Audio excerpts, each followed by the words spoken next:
Hi friends, நம்ம நிவேஸ்கல்ல பாத்தீங்கன்னா இன்னைக்கு வந்துட்டு ஒரு 4 வகையான தக்காளி வந்து நம்ம நாத்து போட்டு விட போறாங்க. ஏன்னா இன்னைக்கு வந்து தை ஒண்ணு இல்லையா, தைப்பட்ட ஆரம்பிச்சிருச்சு.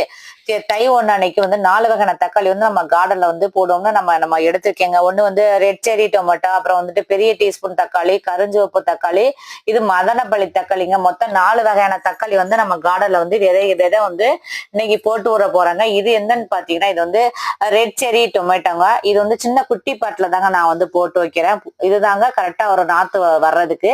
அடுத்து என்னன்னு பாத்தீங்கன்னா, இது வந்து மதனப்பள்ளி தக்காளிங்க. இந்த தக்காளி எல்லாம் நம்ம கார்டனுக்கு புதுசாவே நான் ட்ரை பண்றேங்க. இது என்னன்னு பாத்தீங்கன்னா, இது வந்து பெரிய டீஸ்பூன் தக்காளிங்க.